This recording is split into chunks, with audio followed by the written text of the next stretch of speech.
branding himself and his company to woo Donald Trump. What are meme coins? Why are they popular and why you should be wary?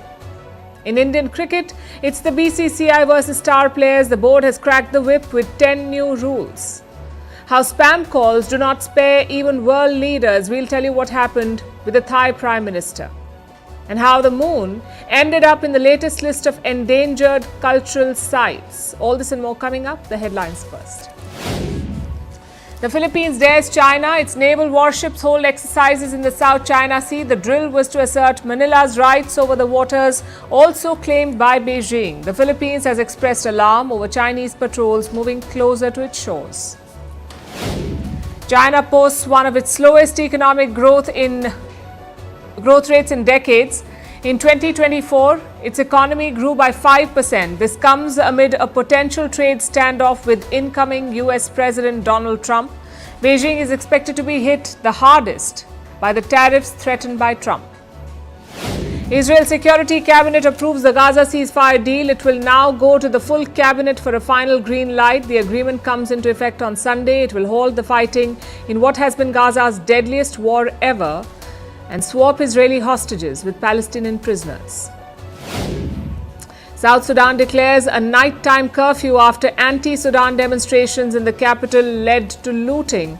Police fired warning shots as protesters ransacked Sudanese-owned shops. South Sudan is the world's youngest country. It gained independence from Sudan in 2011. And Novak Djokovic says tennis needs to be more fun, suggests dancers should be brought on court during breaks. The Serbian star says tennis must connect more with the younger crowd. Djokovic is bidding for a record 25th Grand Slam title at the Australian Open.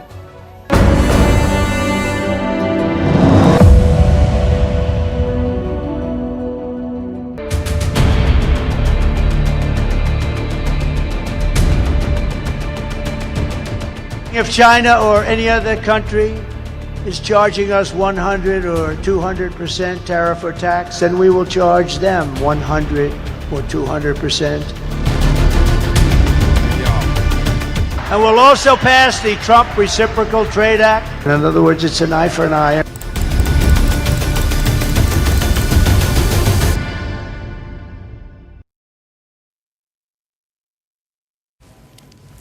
A few minutes back, Donald Trump spoke to Xi Jinping. The call came out of the blue. No one was expecting this, especially after Xi Jinping declined Donald Trump's invite. Trump wanted to have him at his inauguration ceremony. Instead, Xi Jinping will be sending one of his deputies. He is not coming. So what did Trump and Xi talk about? We're still waiting for the full details, but Donald Trump says he discussed TikTok and the fentanyl crisis.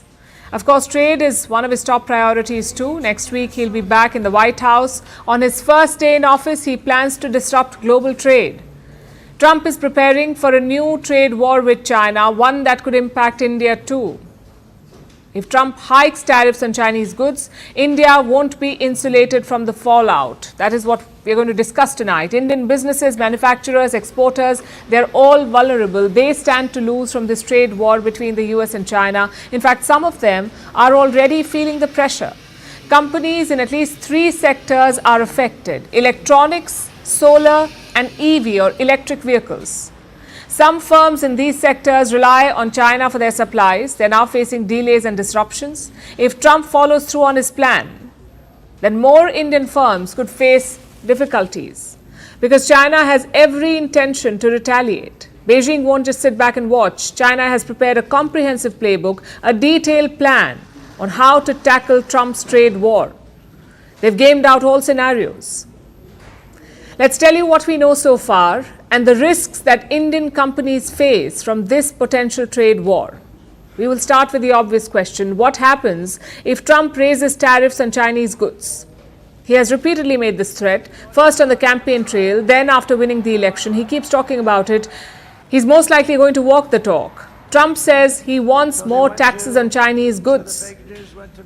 He's yet to spell out the specifics, but he has proposed a range, 10 to 60% in additional taxes on Chinese imports. That's what he wants. And he's obsessed with this plan.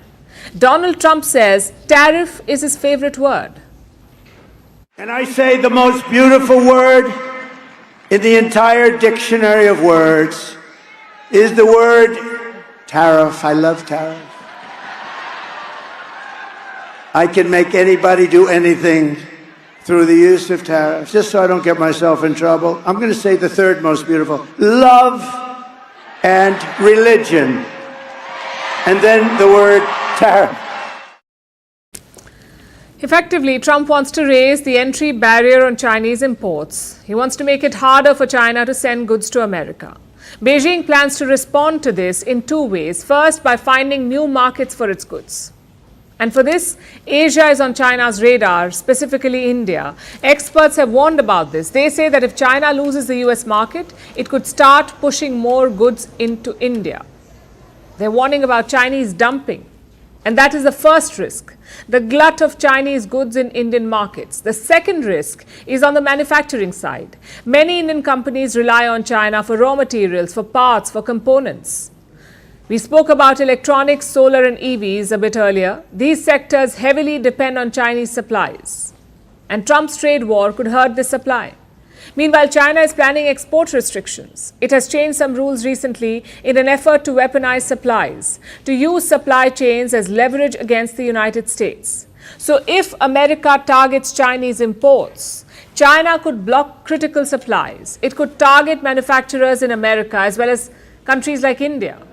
Remember, India has been positioning itself as an alternative to China, as a player that can replace Chinese supplies in developed markets like the US.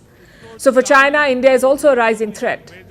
It is already targeting Indian suppliers. Indian firms are talking about informal restrictions. What does that mean? What is informal restrictions? It's exactly what it sounds like. Without any formal announcement, Chinese exporters are cutting supplies to India. And the Indian government has been concerned about this. Recently, the Ministry of Electronics and IT weighed in. It raised complaints from Indian manufacturers. They say that they're unable to source equipment. Component supplies are being held back, and so is skilled manpower from China. You see, Chinese companies often send professionals to India. These professionals provide training to Indian workers. But now Indian manufacturers are complaining because the Chinese professionals are no longer available. The worst hit of the lot is Foxconn. Foxconn is the world's biggest iPhone manufacturer. It has factories in Tamil Nadu and Karnataka in India. These facilities are used to assemble iPhones. Foxconn has stopped deploying Chinese workers to these factories. Instead, it is sending staff from Taiwan. And this trend might catch on because India is going to have to identify alternatives like Taiwan. Last year, China was India's largest source of imports. But if this trade war between the US and China intensifies, if Trump increases trade pressure on Beijing, India could feel the impact. China was already an unpredictable customer to deal with. The next US president is set to make it worse.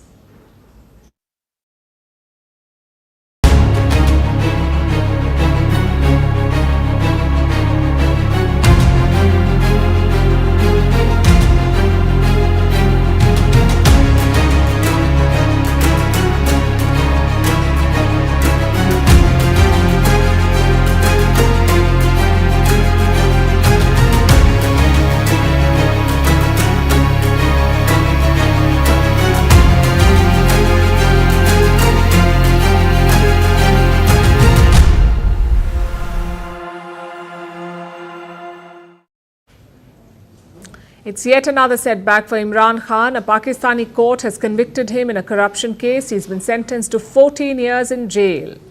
And it has come at a crucial time.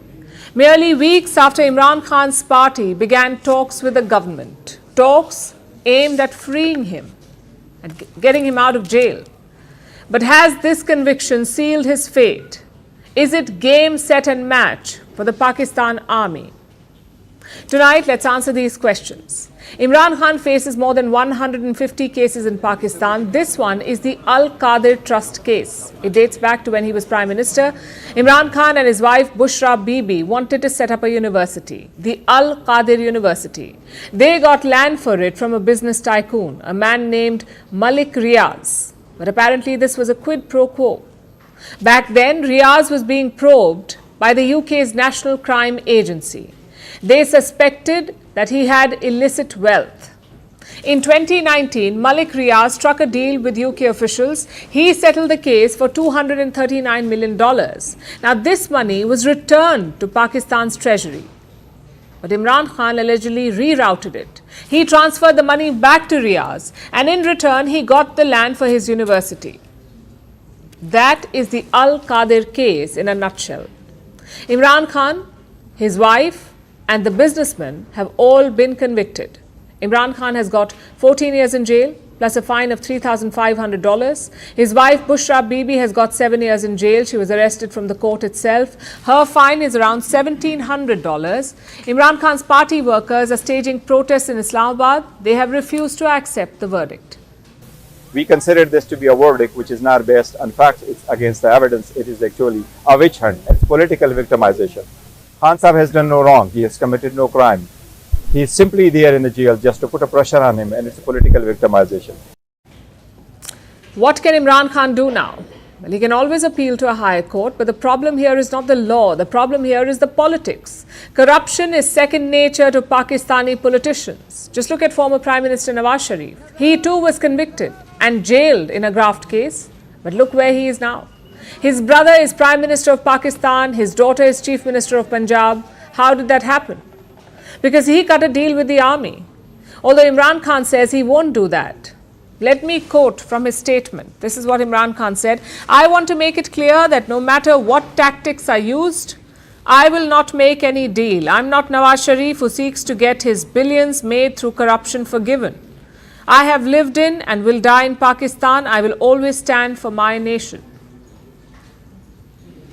This is out of syllabus for Pakistan's army. Most ousted prime ministers simply drift away. Some go abroad in exile, others choose house arrest in Pakistan. Imran Khan says he was offered both these options and he rejected them. Why? Because he does not want to drift away, as he puts it.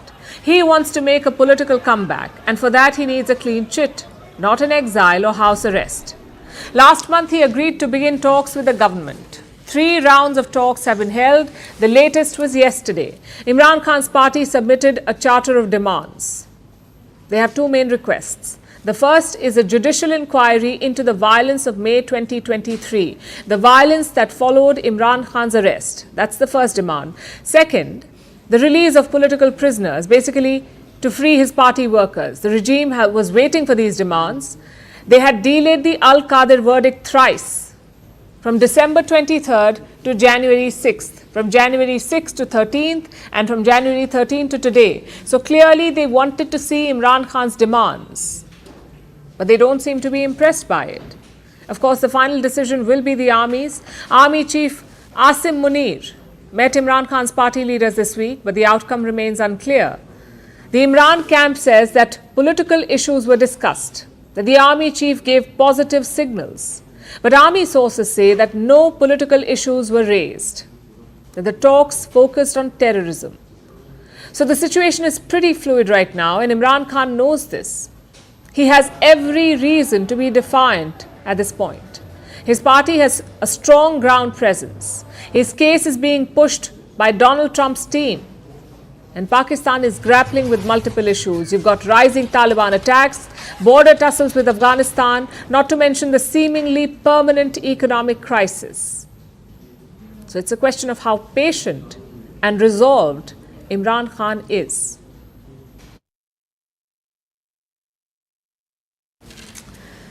The clock is ticking. TikTok is set to be banned in the United States. The deadline is January 19th.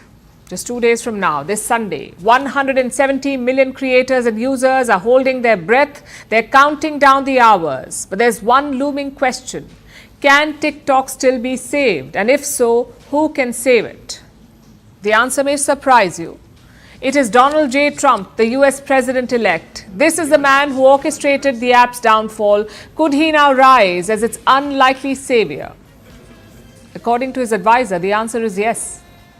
A quick primer first. TikTok is owned by Chinese company ByteDance. There were concerns about national security, about ByteDance sharing TikTok user data with Beijing. So Washington gave the app an ultimatum. Either sell to a US-based entity or face a ban. That was a choice before TikTok. TikTok chose to challenge this decision. And today, the US Supreme Court has ruled on it. The court has upheld the TikTok ban in America, which means the app goes dark on the 19th. But Donald Trump wants to stop that. He's taking office the very next day on the 20th of January, and here's what he plans to do. Trump wants to issue an executive order, an order that could either halt the ban or suspend it for 90 days, 3 months. This will buy the new administration some time. They can look at options to keep the app alive. And that's not all. Trump has invited TikTok CEO to his inauguration. His name is Shu Zhi-Chu, the TikTok CEO. He plans to attend. He will also be part of Trump's victory rally. I guess he's pulling all the stops, trying to woo Trump to save the app. But the US president-elect is not the only one with a change of heart. It seems Joe Biden is also changing his stance. He rallied to get TikTok banned in America, but in the last week, his administration has softened its position. The Supreme Court upheld the ban today. It should take effect from Sunday, but Biden will still hold office on that day when the ban takes effect. But insiders say that he has no plans to enforce the TikTok ban. Instead, he is preparing to pass the buck to Trump, leaving him to decide TikTok's future in the United States. We don't know what that will look like, but TikTok users are not waiting around. They're already looking for alternatives, other apps that can fill the void. And there is one that is topping the list, Xiaohongshu, or the Red Note as it's called in English. It is another Chinese social media app. Thousands of people are signing up for it. So when I first discovered Red Note was on TikTok because everybody was talking about Red Note. It's like TikTok refugees on Red Note. And I really enjoy it. I downloaded it and I'm really enjoying it right now. Many Americans are even learning Mandarin, all for the sake of using this Chinese app. Why? Because Red Note is designed for a Chinese audience. Its default language is Mandarin, and that's not stopping Americans from using it. They're flocking to language learning apps like Duolingo. There's a 216% spike in people learning Mandarin, all for this app. It's both hilarious and ironic. The US is banning one Chinese app. Its citizens are downloading another and learning Mandarin to boot. You can call it dedication or intense FOMO, but it has left Washington alarmed. With TikTok, at least there was an American presence, some guardrails at least. Red Note has none of that. It is worse than TikTok. It is based completely in China. So the US is not happy about this development. What about China? What does it say? Well, China says social media use is a personal choice. Regarding the other form of social media, Red Note, you mentioned, we believe that the use of social media is a personal choice. As a matter of principle, China has always supported and encouraged strengthening people-to-people exchanges and the promotion of people-to-people bonds with all countries. China has one to talk about personal choice. They give none to their people. And while they're trying to sound cool about this TikTok ban, reports say that they are quite alarmed because of the kind of content that is being posted on Red Note. It is in English, and some of it is politically sensitive, and that does not sit well with Chinese regulators. They raised this matter last week. They warned the company Red Note. Beijing wants an assurance from this app that Chinese users do not see American posts. So basically, no one is happy with the way this is going. Washington wants to protect its data, Beijing wants to censor it, and users want to be on the app of their choice. Come January 19th, who will have the last laugh? Will Trump save TikTok? We'll be tracking this one for you.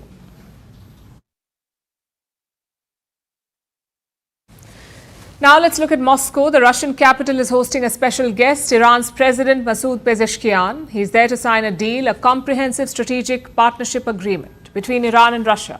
And this deal has the world on alert because it's between two of the West's biggest rivals, Iran and Russia. Pezeshkian landed in Moscow earlier today. He was welcomed with the usual pomp and pageantry. He even took part in a wreath-laying ceremony at the Flame of the Unknown Soldier. Quite the sight. An Iranian president honoring Russian war heroes. The West won't be happy with that. Once that was out of the way, Pezeshkian began his meetings. His first one was with Russia's Prime Minister, Mikhail Mishustin.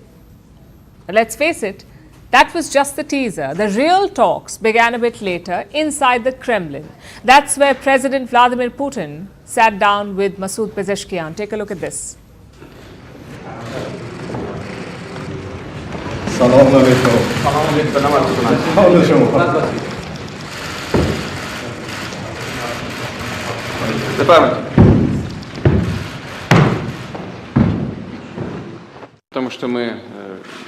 Dear Mr. President, dear friends, we are very glad to see you all in Moscow. Welcome. Your visit today is of particular importance because we will not only have the opportunity to discuss all areas of our cooperation, but we will also sign a major basic agreement between Russia and Iran on a comprehensive strategic partnership. A comprehensive strategic partnership between Russia and Iran. They're talking about their relationship. They're taking it to the next level in every field. I am confident that today, after signing our big agreement, which covers all areas of activity of the two countries, including in the sphere of culture and economy, as well as humanitarian relations, I am confident that this will give a great impetus to the development of bilateral relations, and this will become a solid foundation for further movement forward. That's a lot of diplomatic jargon. Let's break it down for you. What is this agreement and how will it change things? First, look at the existing situation, the existing ties. Russia and Iran already have very good ties. They've been working together for years. In fact, they already had an agreement in place. It was signed in 2001. However, this new deal is an upgrade. It will last for 20 years and cover a range of issues. Let's start with trade. It's been on the rise. Putin said bilateral trade was up by 17% in 2024, and he wants to build on this. The new deal aims to give trade a boost, possibly with the help of better railway connections, like the International North-South Transport Corridor.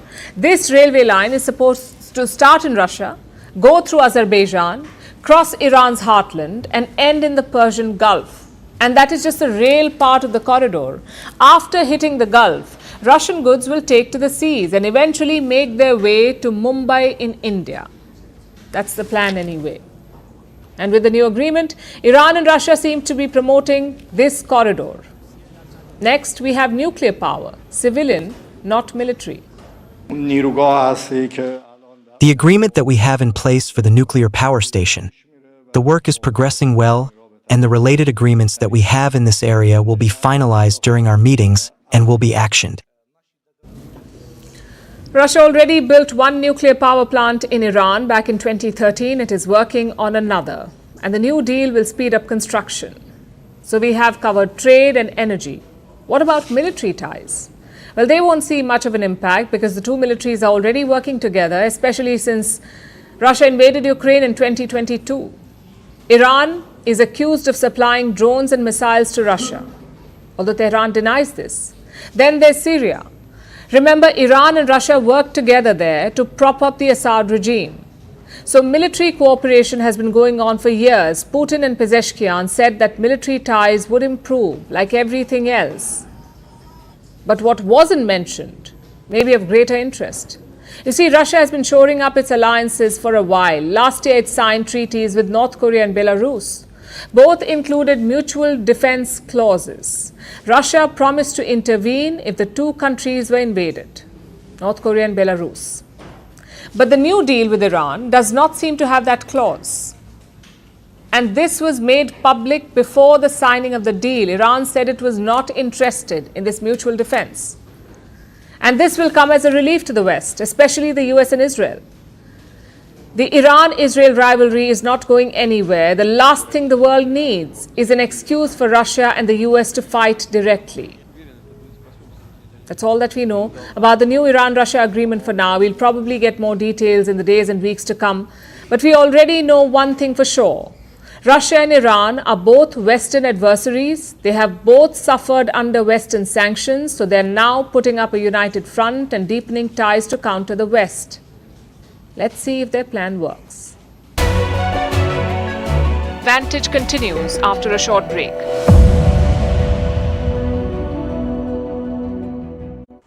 On Thursday, actor Saf Alik Khan underwent surgery to remove a knife in his spine and neck after being attacked by an intruder in his home early that morning. Doctors told the media about the surgery, adding that Khan had been moved to the intensive care unit.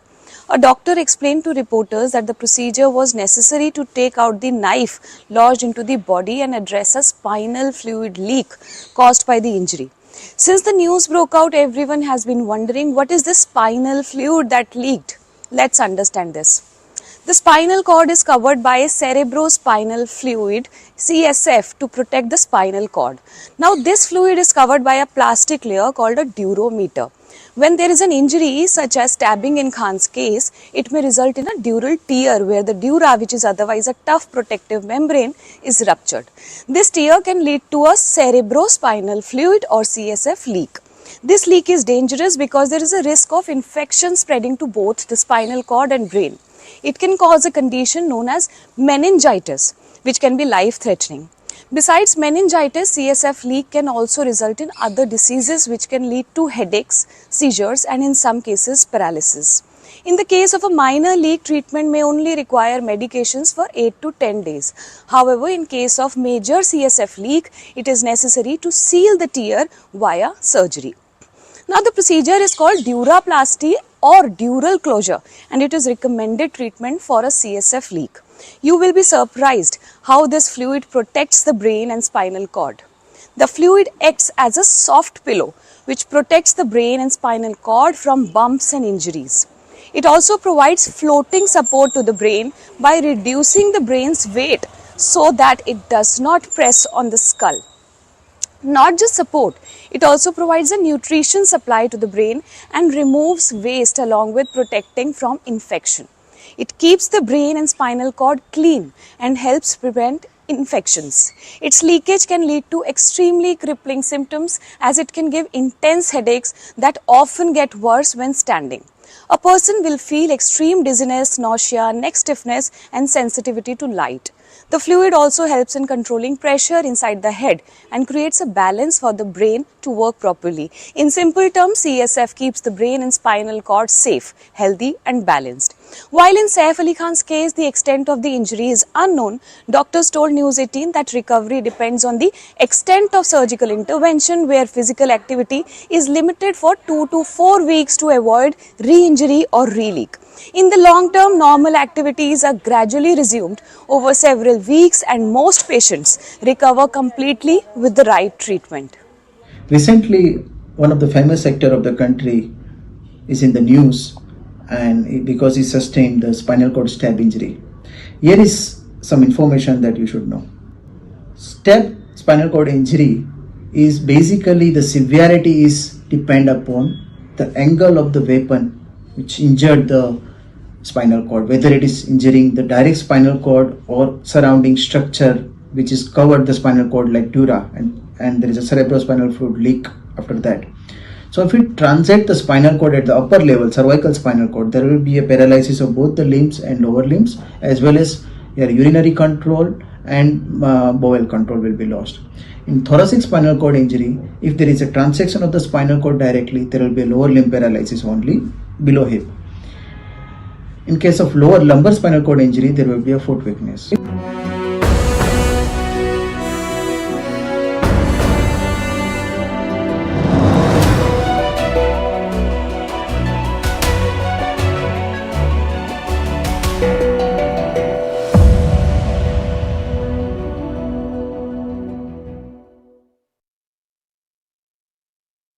Israel and Hamas are on the brink of a truce. It's due to begin on Sunday. Israeli hostages will be released in exchange for Palestinian prisoners, and the guns will finally fall silent. That's the crux of it anyway. US Secretary of State Antony Blinken was talking about and talking up the truce yesterday during his final press conference as America's foreign minister. He was highlighting the US role in these ceasefire talks. But should the United States really get credit for the truce? Or should it be blamed for the war, for helping fuel the death and destruction? It seems some reporters at the presser chose to blame the US and Blinken in particular, and this led to chaotic scenes with multiple journalists being carted out. while they told Blinken exactly what they thought of him. It's probably not the kind of final presser that Blinken wanted, but that's what he got. Here's our report. Blinken was all smiles when he entered the room. It was to be his final press conference as the US Secretary of State. He thought he would celebrate the ceasefire in Gaza and talk up the role of the Joe Biden administration. Blinken had a statement prepared and everything, but things went off script pretty fast. You smirk through a genocide. Thank you. 300 reporters in Gaza were on the receiving end of your bombs. Why did you keep the bombs flowing when we had a deal in May? We all knew we had a deal. Everyone in this room knows we had a deal, Tony, and you kept the bombs flowing. Why did you sacrifice the rules-based order on the mantle of your commitment to Zionism? Why did you allow my friends to be massacred? Why did you allow my friends' homes in Gaza to be destroyed when we had a deal in May? You helped destroy our religion, Judaism, by associating it with fascism. You waved the white flag before Netanyahu. Are you compromised by Israel? Why did you allow the Holocaust of our time to happen? How does it feel to have your legacy be genocide? How does it feel to have your legacy be genocide? You too, Matt. That was an independent journalist named Max Blumenthal. He gave Blinken a piece of his mind before being shoved out of the presser. And Blumenthal wasn't the only one. His dismissal may seem quite mild compared to the next one. Finally, I just wanted to share this morning. Get your hands off me. Get your hands off me. Get your hands off me. Answer a damn question. I look forward to answering questions in a few minutes. You know about Israel's nuclear weapons. Everybody from the ICJ. I was sitting here quietly, and now I'm being manhandled by 2 or 3 people. You pontificate about a free press. You pontificate about a free press.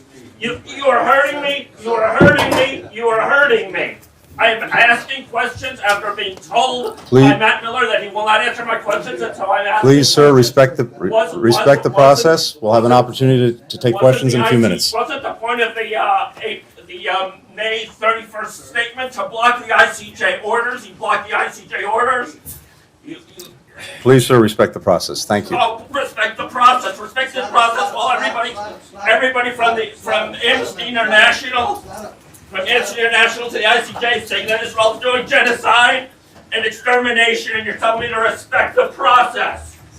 Criminal! Why aren't you in The Hague? Why aren't you in The Hague? Genocide. That was another independent journalist. His name is Sam Hosseini. And well, you heard him. He called Blinken a criminal and said he belonged in The Hague. It was quite the last press conference for the outgoing Secretary of State. Blinken did get a chance to deliver his statement. He spoke about how the Gaza ceasefire was a relief for both Israelis and Palestinians, and that the ceasefire would get implemented on Sunday. Then he took questions at the end from people who respected the process, apparently. But all of this was overshadowed by the hecklers. It shows just how much anger there is towards Biden and his team. There seems to be uncertainty. Even the other journalists, the respectful ones, they accused Blinken of rolling over for the Israelis. There's a sense out there that you gave. They expressed doubts about the ceasefire, especially because Israel has been bombing Gaza since the truce was announced. They have reportedly killed over 100 people in the last 2 days. That doesn't really inspire confidence. So even if peace does come to Gaza, if the guns do fall silent, it doesn't look like anyone will thank Biden, Blinken and the rest. They seem destined to shoulder the blame for thousands of needless deaths.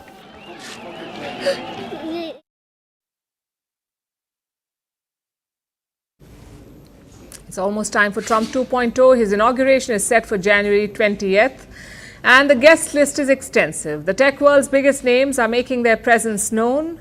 Tesla CEO Elon Musk, of course, is going to be there. Amazon's Jeff Bezos, Google CEO Sundar Pichai, OpenAI's Sam Altman, and finally Meta CEO Mark Zuckerberg. And that last name on the list raises eyebrows for one big reason. Zuckerberg and Trump had a hostile relationship. We've told you about this. In 2020, the Trump administration sued Meta. In 2021, Zuckerberg banned Trump from Facebook and Instagram. It was after the January 6th Capitol riots. In 2024, Trump even threatened the Meta CEO. He said he would put Zuckerberg in jail if he wins. Yet here we are in 2025 with Zuckerberg set to be seated at Trump's inauguration. How did that happen? Credit where it's due. The Meta CEO is relentless. Trump won the election in November. Since then, Zuckerberg has been cozying up to him. He's visited Mar-a-Lago and he has donated $1 million to Trump's inauguration fund. He's even changed Meta's regulations. It is classic Zuckerberg, shrewd and spineless. This is a man who knows how to align with power, how to bend principles for profit, because he has a business empire to protect. And this time, he's going the extra mile, it seems. Zuckerberg is trying to change the narrative. He's trying to redefine Meta. And for that, he's throwing an old friend under the bus. Sheryl Sandberg, the former COO of Meta, and one of the biggest names in tech. Zuckerberg is blaming Sandberg for Meta's cultural crisis. Sheryl Sandberg joined Meta in the year 2008. She was 38 years old at that time. Zuckerberg was only 23. So the Meta CEO called her the only adult in the room. For years, Sheryl Sandberg was seen as critical to Meta's success, so much so that news of her exit was seen as a risk. Investors wanted her on board, and Zuckerberg lavished praise on her. He said that she raised him like a parent. Those were his words. She raised him like a parent. He credited her with shaping his leadership philosophy. He even called her a pretty close friend. She was the company's COO for 14 years and then a board member. Sheryl Sandberg exited the board only last year. So it's both surprising and telling that he is blaming her for Meta's problems, especially for its inclusivity challenges. But make no mistake, this is not about inclusivity or culture. This is about Zuckerberg's ambition. For years, he has carefully crafted his image as a progressive liberal. Why? Because it worked. But now the tides have turned, and that image and that positioning is seen as damaging. So Zuckerberg has made a pivot. He is shedding the progressive persona and stepping into a new avatar, the alpha tech bro. Just look at his recent statements. He's making a case for what he calls masculine energy. He says corporations are missing it. They're missing masculine energy. Well, newsflash, there is no lack of masculine energy in corporate America. Just look at the numbers. Men lead 90% of the Fortune 500 companies. 90%. On an average, men earn 12% more than women, and at Meta, men make up 62% of the workforce. If anything, masculine energy is dominating corporations. So why is Zuckerberg raising it? Well, he's just pandering to a new audience. But this rebrand may come at a cost. Meta has always been powered by women. In the US, 78% of adult women use Facebook compared to just 61% of men. On Instagram, the numbers tell a similar story. Women make up a majority of its user base, so clearly Meta's strength is its feminine energy. They are the lifeblood of this platform.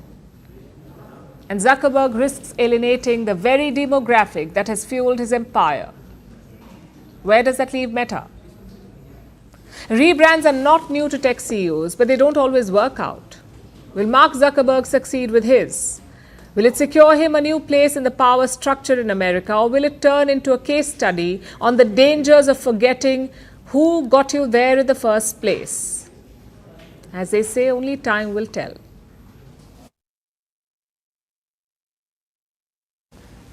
All of us enjoy memes. It's the perfect comic relief in a busy world, short, funny, and to the point. But memes have also created a new category of cryptocurrencies.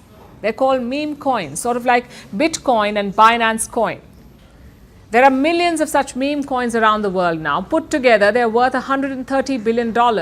If you ask crypto bros, it's all great. Meme coins are cheaper than famous cryptocurrencies. It's the best way to make a quick buck. Also, what can possibly be harmful about coins based on memes? But as it turns out, a lot. Here's our report. Remember this picture from the last decade? Just a dog looking to the side. It gave birth to one of the most popular memes on the planet, the Doge meme. In 2013, this meme triggered an idea. A couple of American engineers had a brainwave. Why not create a cryptocurrency based on Doge? Thus, Dogecoin was born. For years, nobody took notice. But during the pandemic, Dogecoin got celebrity endorsements. The likes of Elon Musk and Mark Cuban supported it. And soon the prices soared from less than a rupee in 2020 to 35 rupees today. And Dogecoin isn't alone. Internet memes have triggered a crypto craze. Pepe Coin based on the frog meme, Bonk based on this dog meme, Flocky based on the Vikings, Brett based on a character from the Boys Club, and even MAGA based on Donald Trump. Most of these have huge market capitalizations. Doge leads with $60 billion. Shiba Inu is second with $14 billion. So what exactly are these meme coins and what is driving their craze? A meme coin is just like any other cryptocurrency like Bitcoin or Ethereum. The only difference, it's named after characters, animals or artwork. The idea is to use the meme's popularity to attract buyers. Like all cryptocurrencies, they have no intrinsic value, no government backing, and its value depends on the demand for it. 2024 was a big year for meme coins. It became a $130 billion industry. Crypto bros can't stop talking about it. They say meme coins reflect the internet's playful side. Plus, they say it's quick money. The likes of Bitcoin have become a recognized investment. Their prices are too high to buy now. But meme coins, they're the perfect tool to speculate and make money. Or are they? Virtually anyone can make a meme coin. Data shows almost 50,000 new ones are created every single day. But the risks are huge. You think Bitcoin is volatile? Meme coins are 50 times more volatile. What's worse, a lot of them are fraud. 40% of meme coins are said to be pump and dump schemes. The strategy is simple. You ride on the meme's popularity, you encourage people to invest, and you drive prices up. After that, you dump your holdings at the high price. Profits for you, but big losses for others. Another 30% of meme coins are said to be rug pulls. It's a variation on the pump and dump. You hype up the coin and attract investors. But after that, you abandon it. You pull the rug on them. Despite these issues, meme coins keep surging. YouTubers offer advice on which ones to buy. Even reputed news publications carry reports on meme coins to watch out for. Well, we'd also say watch out. Not to buy, but to stay away.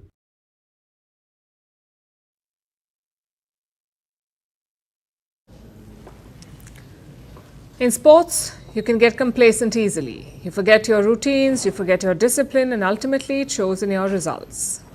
When that happens, someone needs to crack the whip, which is what the Indian Cricket Board is doing. That's the BCCI, or the Board of Control for Cricket in India, BCCI. The men's cricket team is under fire after losing to Australia. So the board has jumped into action. They have issued a 10-point policy. Let's go through them quickly.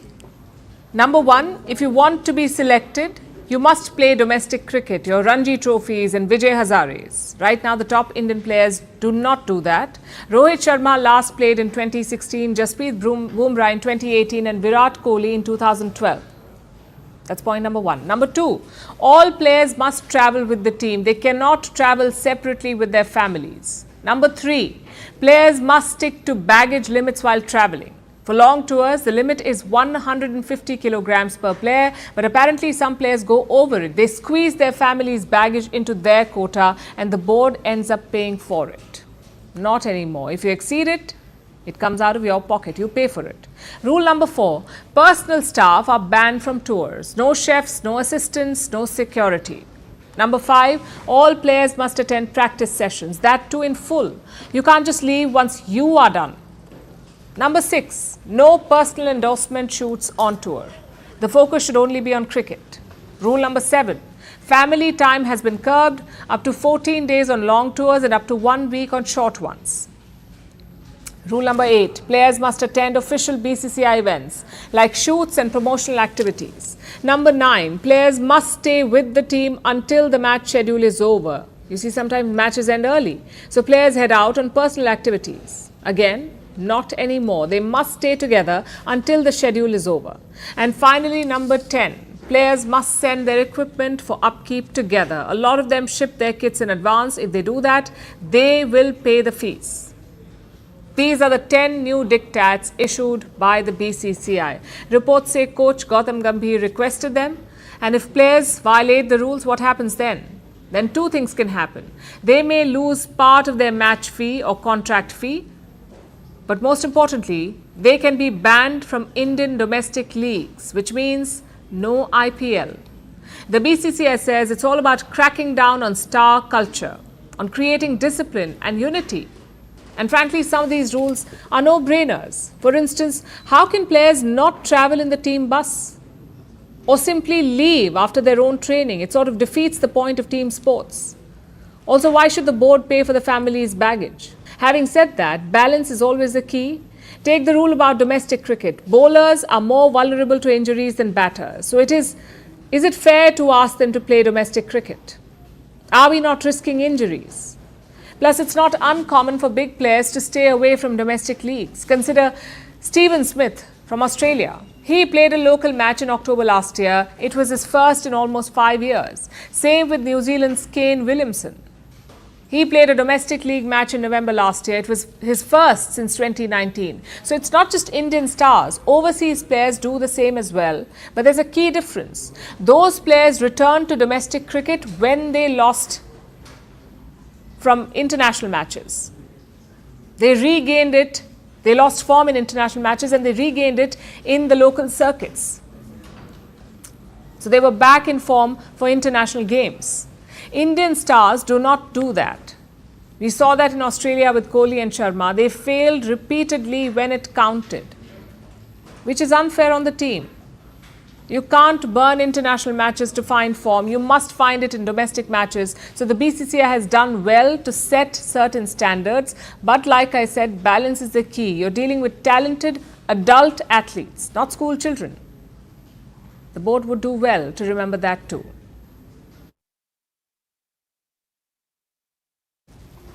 Being a world leader is not easy, but it does come with some privileges, like being able to avoid traffic. Though no matter how far they go, even world leaders cannot run from spam, because apparently they're just like us. They eat, they sleep, and they too get spam phone calls. Recently, Thailand's Prime Minister received one. On the other end was the voice of another world leader, but just the voice. It was replicated with AI to scam the Thai Prime Minister, and she almost fell for it. Though she is not the only one. Here's a report. There are few things humanity unites over, including spam calls. We all hate them, but we're all vulnerable to them, including world leaders. Just ask Thailand's Prime Minister Paetongtarn Shinawatra. Recently, she got a voice message. On the other end was the voice of a famous world leader. It said, "How are you? I want to work together." The voice was very clear. Shinawatra recognized it immediately. Soon after, she got a call from the same number, but she missed it. After which, she received another voice message. This time, the apparent world leader cut to the chase, asking for a donation, saying, "You are the only country that hasn't donated yet." The message was so rude that finally alarm bells rang. Shinawatra was taken aback. She realized that quote-unquote something was off. And she was right. It wasn't a world leader on the other end of the call, it was a scammer, using artificial intelligence to replicate a voice and scam the Prime Minister. The investigation is underway. So far, no one knows who the scammer is or how they got a Prime Minister's contact details. After all, it's not easy to contact a world leader, obviously. Now, sometimes the details leak. Like in 2021, when Emmanuel Macron had to change his phone after it was targeted by spyware. But scammers don't always have to go that far. Sometimes a world leader's personal contact is sitting online for years. Like in the case of Boris Johnson, the former Prime Minister of the United Kingdom. He had an eventful tenure, with partying during the pandemic and becoming the first world leader to be infected with the virus, with running through a field of wheat, with bulldozing a child during a rugby match, and with being a sitting Prime Minister who spent 18 minutes on the phone talking to scammers. In 2018, he got a spam call. The pranksters pretended to be the new Prime Minister of Armenia, and they had a good long chat about world security issues, until Johnson finally came to his senses. This left the Britons both raging and in splits. And in typical British fashion, they said, for a key public figure, being openly contactable is highly undesirable. Because it's a major security risk. When a world leader is targeted by a spam call, the risks range from getting scammed to being hacked and even surveilled. Spam calls are a common route for hackers to launch malware attacks, and with the array of cyber weapons including AI, they've only gotten more sophisticated. In 2023, mobile users lost $58 billion globally to scam calls. 2,700 spam calls are placed every second the world over, and they haunt us all, even world leaders. Clearly, everyone is equal in the eyes of spam calls. Vantage continues after a short break. On Thursday, actor Saf Alik Khan underwent surgery to remove a knife in his spine and neck after being attacked by an intruder in his home early that morning. Doctors told the media about the surgery, adding that Khan had been moved to the intensive care unit. A doctor explained to reporters that the procedure was necessary to take out the knife lodged into the body and address a spinal fluid leak caused by the injury. Since the news broke out, everyone has been wondering what is this spinal fluid that leaked. Let's understand this. The spinal cord is covered by a cerebrospinal fluid, CSF, to protect the spinal cord. Now, this fluid is covered by a plastic layer called a durometer. When there is an injury, such as stabbing in Khan's case, it may result in a dural tear where the dura, which is otherwise a tough protective membrane, is ruptured. This tear can lead to a cerebrospinal fluid or CSF leak. This leak is dangerous because there is a risk of infection spreading to both the spinal cord and brain. It can cause a condition known as meningitis, which can be life-threatening. Besides meningitis, CSF leak can also result in other diseases which can lead to headaches, seizures, and in some cases paralysis. In the case of a minor leak, treatment may only require medications for 8 to 10 days. However, in case of major CSF leak, it is necessary to seal the tear via surgery. Now, the procedure is called duroplasty or dural closure, and it is recommended treatment for a CSF leak. You will be surprised how this fluid protects the brain and spinal cord. The fluid acts as a soft pillow which protects the brain and spinal cord from bumps and injuries. It also provides floating support to the brain by reducing the brain's weight so that it does not press on the skull. Not just support, it also provides a nutrition supply to the brain and removes waste along with protecting from infection. It keeps the brain and spinal cord clean and helps prevent infections. Its leakage can lead to extremely crippling symptoms as it can give intense headaches that often get worse when standing. A person will feel extreme dizziness, nausea, neck stiffness, and sensitivity to light. The fluid also helps in controlling pressure inside the head and creates a balance for the brain to work properly. In simple terms, CSF keeps the brain and spinal cord safe, healthy, and balanced. While in Saf Alik Khan's case, the extent of the injury is unknown, doctors told News 18 that recovery depends on the extent of surgical intervention, where physical activity is limited for 2 to 4 weeks to avoid re-injury or re-leak. In the long term, normal activities are gradually resumed over several weeks and most patients recover completely with the right treatment. Recently, one of the famous actor of the country is in the news and because he sustained the spinal cord stab injury. Here is some information that you should know. Stab spinal cord injury is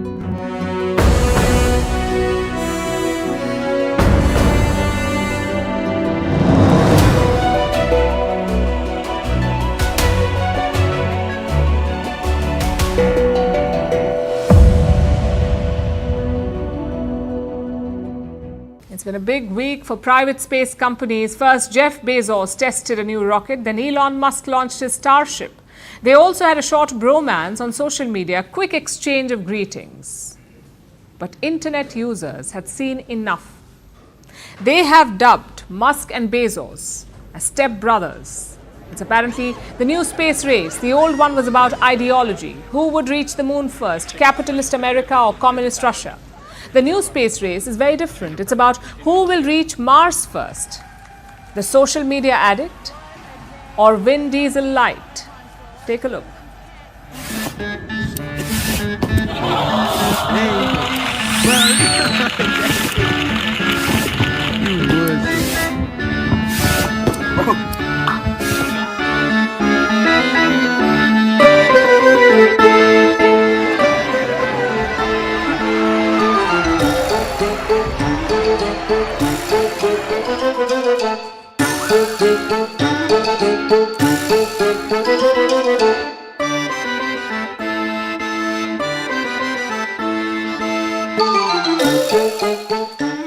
What? Did we just become best friends? Yup! Do you want to go do karate in the garage? Yup!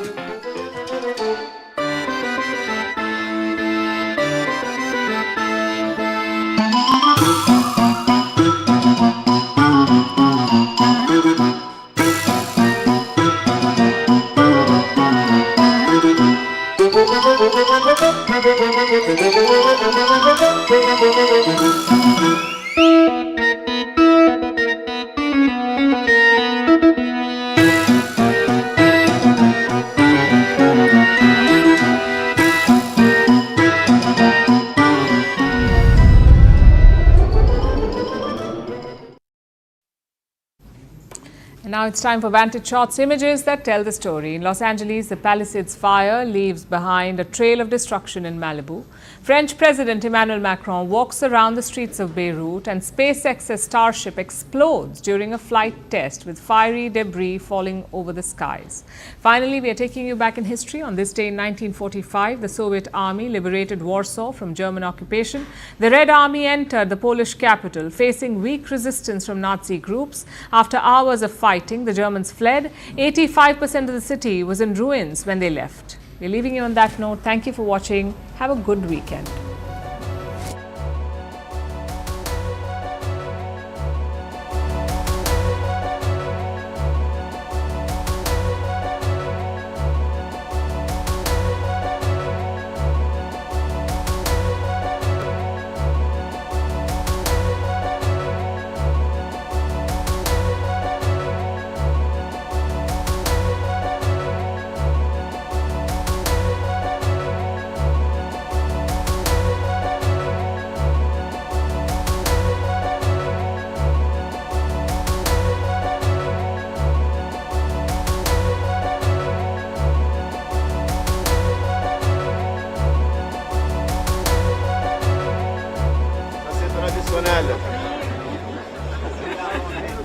Soyez les bienvenus au Liban. C'est bon?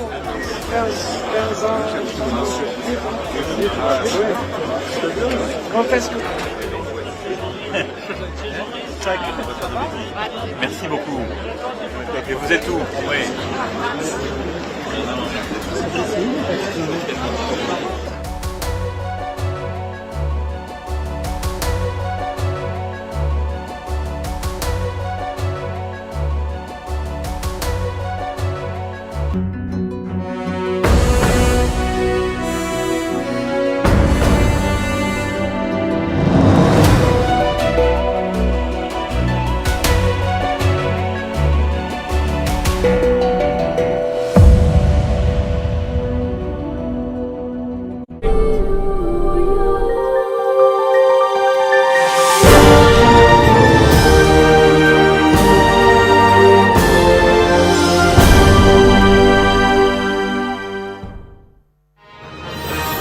He started to struggle for his acting career in 2009. Bagged his first film in 2011 when he was third-year engineering student, to becoming a household name soon after. In 2024, Karthikarian joined the League of Extraordinary Acting Talent in Hindi cinema with his remarkable portrayal of India's Paralympic gold medalist Murlikant Petkar in Chandu Champion. Theatres reverberating with audiences chanting "Chandu Nahi, Champion Hai Ye," to receiving standing ovations, earning rave reviews and impressing the biggest names from the world of cinema and sports. With this unforgettable role, he has solidified his place as one of Hindi cinema's most versatile and talented actors. Kartik Aaryan is Indian of the Year, Champion of 2024.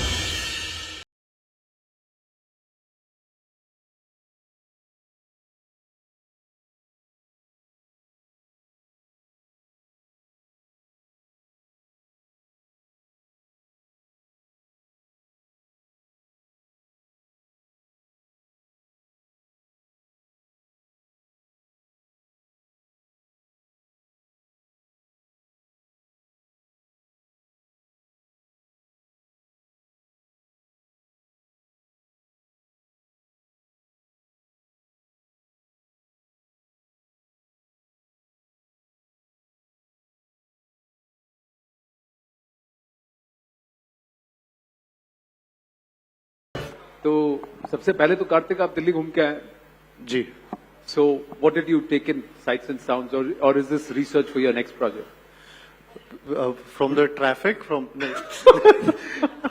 आज बहुत traffic था I think यहाँ पे यहाँ किसी की शादी भी हो रही है तो so honorable PM is also I think here so I think there was too much traffic and I've just been I'm so happy actually to receive this honor and coincidentally it's the day where when Mr. Murlikant Petkar he just got the lifetime Arjuna award today at Rashtrapati Bhavan so it's unbelievable the kind of magical moments this character, this film has given to all of us associated with the film.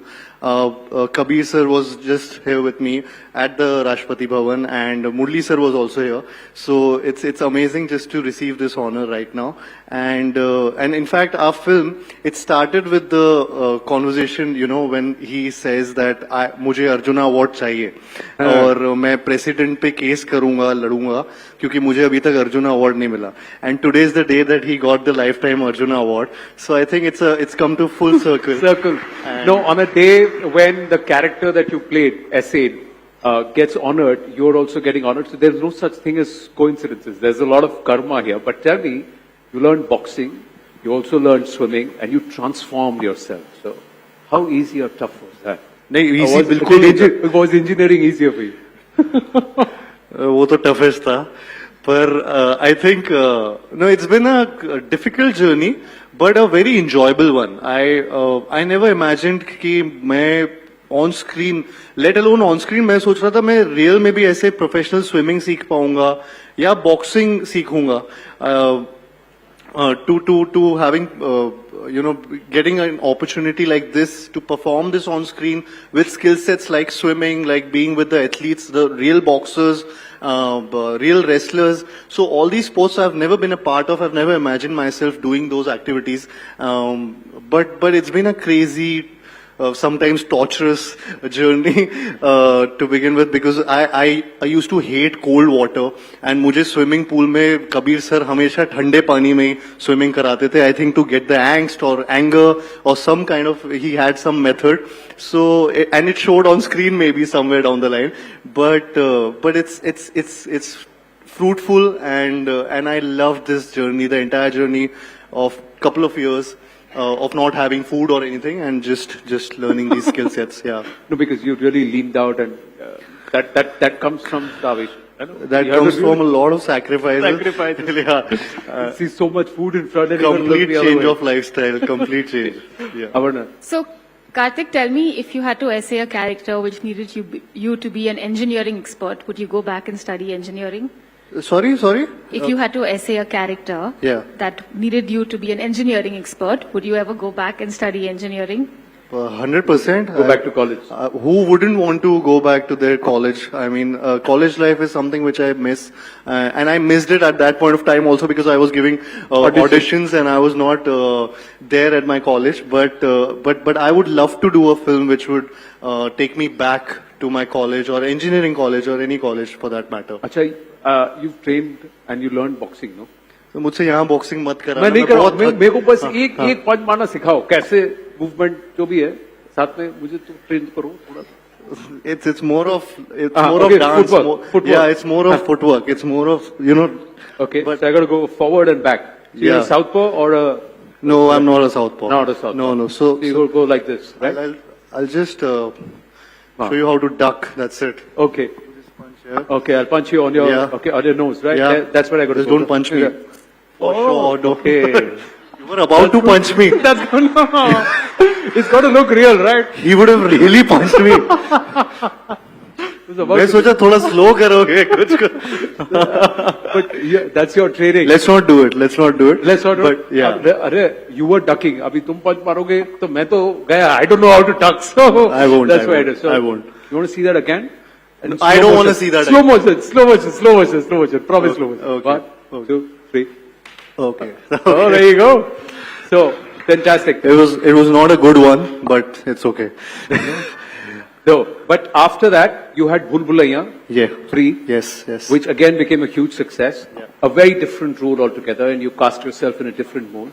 To switch on, switch off from characters, to move in. Is it so easy, difficult? I think Bhul Bhulaiya was something which was kind of my home ground, coming back to what I usually do in a way. But even there you stretched the brief, right? Yeah. Because your character had to do something very different. So I think that excited me all the more again for the entire film, because technically जब भूल भुलैया 2 बनी थी या जब actually film जब उसकी success हो गई थी भूल भुलैया 2 की उसके second week या first week खत्म हुआ था, that was the time when our writer and Anis sir, I think they got the story का climax a couple of years back, and we were also excited. They narrated me the entire climax कि ऐसे होगा and you know who will be Manjulika and what will happen about the prince thing and all that.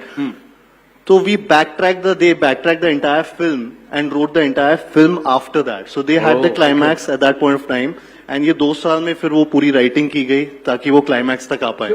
I'm just curious, when you know that you're going to play something which is, flirting with the line, pushing the boundaries, does that bring you a little bit of apprehension? Yaar, kaisa lagega? Will my fans like it? Will they appreciate?